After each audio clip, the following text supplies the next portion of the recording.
Today I want to tell you how you can be confident when things are uncertain.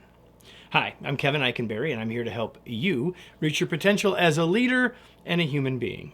Welcome to Remarkable TV and the Remarkable Leadership Podcast.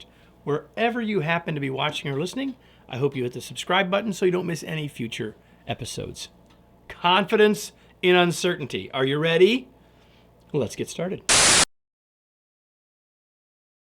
This is part of an ongoing series related to my newest book, Flexible Leadership, Navigate Uncertainty and Lead with Confidence, which is what we're going to talk about today. And yes, we can be more confident even if we're not confident in the situation because it's uncertain. Let's give you some ways you can do that. Number one, you can acknowledge the uncertainty.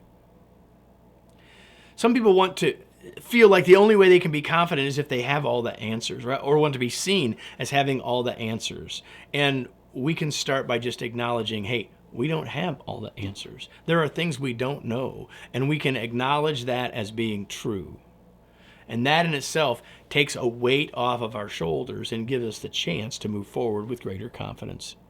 Next, we can learn more about the context of the situation.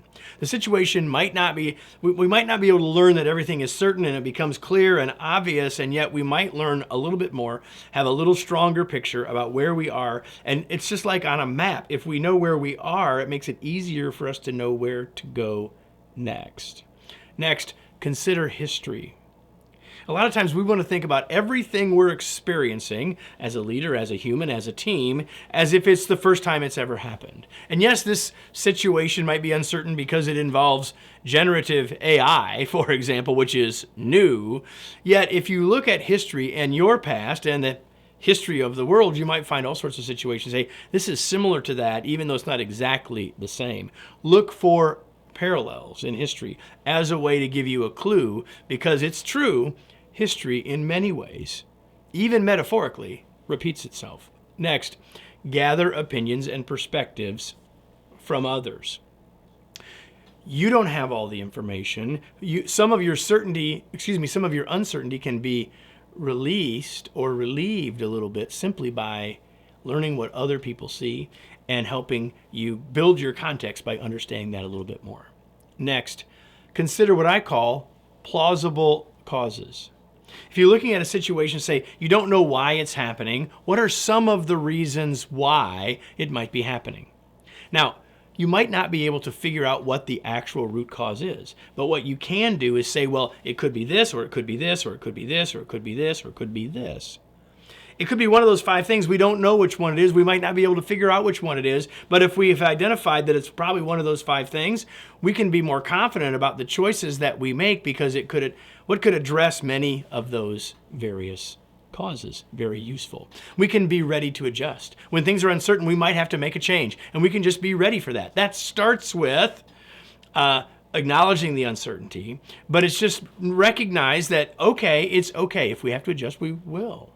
We'll just make an adjustment. I think we should also be definitive.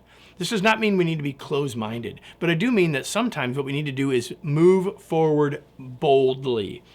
Take a step, try something, be definitive, be willing to adjust and change, and yet have a level of boldness in the moment can be very helpful to help you be more confident. And then lastly, there are different kinds of decisions we can make. And I would suggest, if things are really uncertain, to make closed decisions, not tattoo decisions. Like, I can put this shirt on. In fact, I put this shirt on to do this video. That's a closed decision. I can change that decision. I can change this shirt. But if I get a tattoo, that's harder to change. And so recognize that a lot of times what we're trying to do is, like, we've got to make the decision like it's a tattoo here forever, when all we really need to do is make some decision. We need to try something. We can put on another shirt, and then we can see if that's working before we can decide what we want to do next. Make more closed decisions before making tattoo decisions. So hopefully, as I've shared these ideas with you, a whole bundle of ideas to help you build your confidence when things are uncertain, I'm not talking about brashness. I'm not talking about arrogance. I'm talking about being at a place where we can confidently move forward to see what we learn, and we can make adjustments after we get there. Let me close with today's remarkable reminder. Life is uncertain.